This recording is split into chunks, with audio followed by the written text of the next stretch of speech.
Hello friends, welcome to Bhumika Kitchen. ನಾನು ನಿಮ್ಮ ಭೂಮಿಕಾ ಸುದರ್ಶನ್. ಇವತ್ತು ಸ್ಪೆಷಲ್ ಆಗಿ ಉಪ್ಪಿಟ್ಟು ಅಥವಾ ಖಾರಾಬಾತ್ ಹೋಟೆಲಲ್ಲಿ ಸಿಗುತ್ತಲ್ಲ, ಅದನ್ನ ಮಾಡೋದು ಹೇಗೆ ಅಂತ ತೋರಿಸ್ತಾ ಇದ್ದೀನಿ. ಮಾಮೂಲಿ ಮಾಡೋ ಉಪ್ಪಿಟ್ಟಿಗೂ ಇದಕ್ಕೂ ತುಂಬಾನೇ ಡಿಫ್ರೆಂಟ್ ಇದೆ. ಬನ್ನಿ ಆ ಡಿಫ್ರೆನ್ಸ್ ಏನು ಅಂತಾನು ಹೇಳ್ತೀನಿ, ಜೊತೆಗೆ ಇದನ್ನ ಮಾಡೋದು ಹೇಗೆ ಅಂತ ತೋರಿಸ್ತೀನಿ. ಈ ಖಾರಾಬಾತ್ ಮಾಡೋದಕ್ಕೆ ಫಸ್ಟು ನೀರನ್ನ ಕುದಿಯೋದಕ್ಕೆ ಇಟ್ಕೊಂಡ್ಬಿಡೋಣ. ಒಂದು ಕಡೆ 1 ಕಪ್ ರವೆಗೆ 4 ಕಪ್ ಅಷ್ಟು ನೀರು ಬೇಕಾಗುತ್ತೆ. ಈ ನೀರನ್ನ ನಾನು ಬಿಸಿಲಿಟ್ಟಿದ್ದೀನಿ. ಲಿಡ್ ಕ್ಲೋಸ್ ಮಾಡಿಕೊಂಡು ಇನ್ನೊಂದು ಕಡೆ ಸ್ಟವ್ ಅಲ್ಲಿ ಬಿಸಿ ಮಾಡೋದಕ್ಕೆ ಮೀಡಿಯಂ ಟು ಲೋ ಫ್ಲೇಮಲ್ಲಿ ಇಟ್ಕೊಂಡ್ಬಿಡ್ತೀನಿ. ನೀರು ಕುದಿಯೋಷ್ಟರಲ್ಲಿ ಈ ಕಡೆ ಒಗ್ಗರಣೆ ಹಾಕೊಳ್ಳೋಣ. ಬಾಣಲಿ ಒಳಗಡೆ 4 ಟೇಬಲ್ ಸ್ಪೂನ್ ಎಣ್ಣೆ ಹಾಕೊಂಡಿದ್ದೀನಿ. ಈ ಉಪ್ಪಿಟ್ಟಿಗೆ ಸ್ವಲ್ಪ ಎಣ್ಣೆ ಜಾಸ್ತಿ ಬೇಕಾಗುತ್ತೆ. ಸಾಸಿವೆ ಅರ್ಧ ಟೀ ಸ್ಪೂನ್, ಕಡಲೆಬೇಳೆ 1 ಟೀ ಸ್ಪೂನ್, ಉದ್ದಿನಬೇಳೆ 1 ಟೀ ಸ್ಪೂನ್. ಸಾಸಿವೆ ಸಿಡಿಯೋದಕ್ಕೆ ಶುರು ಆಗ್ತಿದೆ. ಹಾಗೆ ಗೋಡಂಬಿ ಒಂದು 7 ರಿಂದ 8, ಅಥವಾ ನಿಮ್ಗೆ ಇಷ್ಟ ಇದ್ದರೆ ಇನ್ನೊಂದು ಸ್ವಲ್ಪ ಜಾಸ್ತಿ ಹಾಕೋಬೋದು. ಗೋಡಂಬಿನೂ ಲೈಟಾಗಿ ಕಲರ್ ಚೇಂಜ್ ಆಗಲಿ. ಹಸಿಮೆಣಸಿನ್ಕಾಯಿ 5 ರಿಂದ 6 ನಿಮ್ಮ ಖಾರಕ್ಕೆ ತಕ್ಕಷ್ಟು ಉದ್ದುದ ಸಿಳ್ಕೊಂಡಾದರೂ ಹಾಕಿ, ಇಲ್ಲಾಂದರೆ ಅರ್ಧ ಕಟ್ ಮಾಡಿಬಿಟ್ಟಾದರೂ ಹಾಕಿ. ಜೊತೆಯಲ್ಲೇ 1 ಗರಿಯಷ್ಟು ಕರಿಬೇವಿನ ಸೊಪ್ಪು. ಇದನ್ನು ಒಂದು 30 ಸೆಕೆಂಡ್ ಫ್ರೈ ಮಾಡಿಕೊಂಡ್ರೆ ಸಾಕು. ಈ ಖಾರಾಬಾತದು ಸ್ಪೆಷಲ್ಲು ನೋಡಿ, ಈ ಎಣ್ಣೆಯಲ್ಲಿ ರವೆನ ಹುರ್ಕೋಬೇಕು. ನಾವು ಯಾವಾಗಲೂ ಉಪ್ಪಿಟ್ಟಿಗೆ ಸೆಪ್ರೇಟ್ ರವೆ ಹುರಿದ್ಬಿಟ್ಟು ಹಾಕೊಳ್ತೀವಿ. ನಾನಿಲ್ಲಿ 1 ಕಪ್ ಅಷ್ಟು ಮೀಡಿಯಮ್ ರವೆ, ಉಪ್ಪಿಟ್ಟು ರವೆನ ಹಾಕ್ಕೊಂಡು 1/4 ಭಾಗದಷ್ಟು ಇದನ್ನು ಮೊದಲು ಫ್ರೈ ಮಾಡ್ಕೊಳ್ತೀನಿ. ಒಂದು 2 ನಿಮಿಷ ಮೀಡಿಯಮ್ ಫ್ಲೇಮಲ್ಲಿ ಫ್ರೈ ಮಾಡ್ಕೊಳ್ತೀನಿ. ಒಂದು 2 ನಿಮಿಷ ರವೆನ ಎಲ್ಲ ಚೆನ್ನಾಗಿ ಫ್ರೈ ಮಾಡ್ಕೊಂಡಿದ್ದೀನಿ. ಇವಾಗ 1 ಈರುಳ್ಳಿ, ದಪ್ಪ ಸೈಜ್ದು 1 ಈರುಳ್ಳಿ ಹಾಕೊಳ್ತಾ ಇದ್ದೀನಿ. ಬೌಲ್ ಮೆಷರ್ಮೆಂಟ್ ಅಂದರೆ ಒಂದು ಅರ್ಧ ಕಪ್ ಅಷ್ಟು ಈರುಳ್ಳಿ ಸ್ಲೈಸಸ್ಗಳ ಥರ ಕಟ್ ಮಾಡಿಕೊಂಡು ಹಾಕೊಳ್ಳಿ. ಈ ಈರುಳ್ಳಿನ ರವೆ ಜೊತೆ ಚೆನ್ನಾಗಿ ಫ್ರೈ ಮಾಡಬೇಕು. ಆವಾಗ ಈರುಳ್ಳಿ ಫ್ಲೇವರು ರವೆಗೆ ಹಿಡ್ಕೊಂಡು ಆ ಖಾರಾಬಾತದು ಟೇಸ್ಟು ಒಳ್ಳೆ ಫ್ಲೇವರ್ ಬರುತ್ತೆ. ಈ ಗೋಲ್ಡನ್ ಬ್ರೌನ್ ಕಲರ್ ಬರೋವರೆಗೂ ಈರುಳ್ಳಿನ ಚೆನ್ನಾಗಿ ಫ್ರೈ ಮಾಡ್ಕೋಬೇಕು. ಒಳ್ಳೆ ಘಮ ಬರುತ್ತೆ. ಮೀಡಿಯಮ್ ಫ್ಲೇಮಲ್ಲೇ ಫ್ರೈ ಮಾಡ್ಕೊಳ್ಳಿ. ಒಂದು 5-6 ನಿಮಿಷ ಇದನ್ನು ಫ್ರೈ ಮಾಡ್ಕೊಳ್ತಾನೆ ಇದ್ದೆ. ಬಿಡಕ್ಕೆ ಹೋಗಬೇಡಿ, ಫ್ರೈ ಮಾಡ್ತಾ ಇರಿ.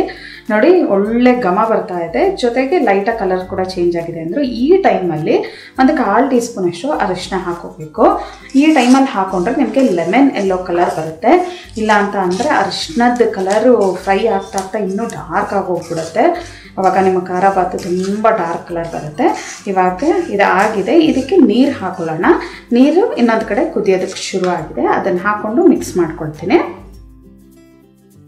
ನೋಡಿ, ಕುದಿಯೋ ನೀರು ಹಾಕ್ಕೊಂಡು ಮಿಕ್ಸ್ ಮಾಡ್ಕೊಳ್ತೀನಿ. 2 ಬಿಸಿ ಇರುತ್ತೆ, ಹಾರುತ್ತೆ, ಹುಷಾರಾಗಿ ಹಾಕೊಳ್ಳಿ.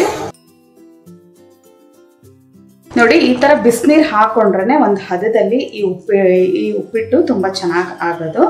ನೋಡಿ, ಒಂದು ಚೂರು ಗಂಟಾಗಲ್ಲ, ಯಾಕೆಂದರೆ ರವೆನ ಚೆನ್ನಾಗಿ ಹುರ್ಕೊಂಬಿಟ್ಟಿರ್ತೀವಲ್ಲ. ಇವಾಗ ಟೊಮೆಟೊ ಹಾಕೊಳ್ಳೋಣ. ಇವಾಗ ರುಚಿಗೆ ತಕ್ಕಷ್ಟು ಉಪ್ಪು, ಟೊಮೆಟೊ ಈ ಟೈಮಲ್ಲಿ ಹಾಕೋದ್ರಿಂದ ಕಲರ್ ಬಿಟ್ಕೊಳ್ಳಲ್ಲ, ಜೊತೆಗೆ ಸಾಫ್ಟಾಗೂ ಚೆನ್ನಾಗಿ ಬೇಯುತ್ತೆ. ಸಣ್ಣ ಕಟ್ ಮಾಡ್ಕೊಂಡಿರೋಂಥ 1 ಟೇಬಲ್ ಸ್ಪೂನ್ ಕೊತ್ತಂಬರಿ ಸೊಪ್ಪು, ಇದಿಷ್ಟನ್ನು ಹಾಕಿ ಚೆನ್ನಾಗಿ ಮಿಕ್ಸ್ ಮಾಡ್ಕೊಳ್ತೀನಿ. ಮೀಡಿಯಮ್ ಟು ಲೋ ಫ್ಲೇಮಲ್ಲೇ ಬೇಯಿಸ್ಕೊಳ್ಳೋಣ. ಇವಾಗ ಒಂದು 2 ನಿಮಿಷ ಇದನ್ನು ಮಿಕ್ಸ್ ಮಾಡ್ಕೊಳ್ತಿದ್ದೆ. ಹಾಗೆ ಥಿಕ್ನೆಸ್ ಬರೋದಕ್ಕೆ ಶುರು ಆಯಿತು. ನೋಡಿ, ಈಗ ಲಿಡ್ ಕ್ಲೋಸ್ ಮಾಡಿಕೊಂಡು ಇನ್ನೊಂದು 3-4 ನಿಮಿಷ ಬೇಯಿಸ್ಕೊಳ್ತೀನಿ. ಇದನ್ನು ಲೋ ಫ್ಲೇಮಲ್ಲೇ ಬೇಯಿಸ್ಕೊಳ್ಳಿ, ಚೆನ್ನಾಗಿ ಅರಳುತ್ತವಾಗ.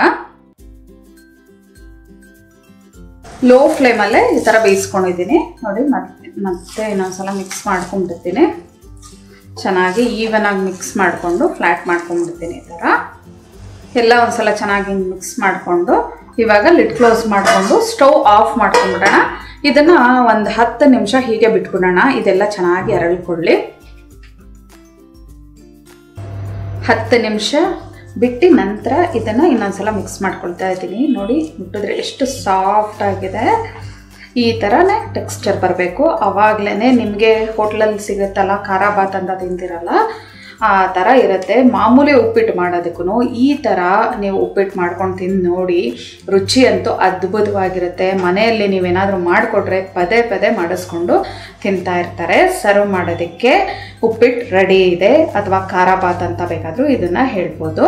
ಬಿಸಿ ಬಿಸಿ ಉಪ್ಪಿಟ್ಟು ರೆಡಿ ಇದೆ ನೋಡಿ. ಇದ್ರ ಜೊತೆಗೆ ಕೇಸರಿ ಬಾತ್ ಇದ್ರಂತೂ ಬೊಂಬಾಟಾಗಿರುತ್ತೆ. ಖಾರ ಬಾತು ಸ್ವೀಟ್ ಬಾತು ಎರಡೂ. ನೀವು ಕೂಡ ಈ ಥರ ಉಪ್ಪಿಟ್ಟನ್ನ ಒಂದ್ಸಲ ಟ್ರೈ ಮಾಡಿ ಹೇಗಿದೆ ಅಂತ ಕಮೆಂಟ್ ಬಾಕ್ಸಲ್ಲಿ ತಿಳಿಸಿ. ಇವತ್ತಿನ ಈ ರೆಸಿಪಿ ನಿಮ್ಗೆ ಇಷ್ಟ ಆದರೆ ಲೈಕ್ ಮಾಡಿ, ಶೇರ್ ಮಾಡಿ. ಯಾರೆಲ್ಲ ಇನ್ನೂ ಭೂಮಿಕಾ ಕಿಚನ್ನ ಸಬ್ಸ್ಕ್ರೈಬ್ ಆಗಿಲ್ಲ ದಯವಿಟ್ಟು ಸಬ್ಸ್ಕ್ರೈಬ್ ಆಗಿ. Thanks for watching.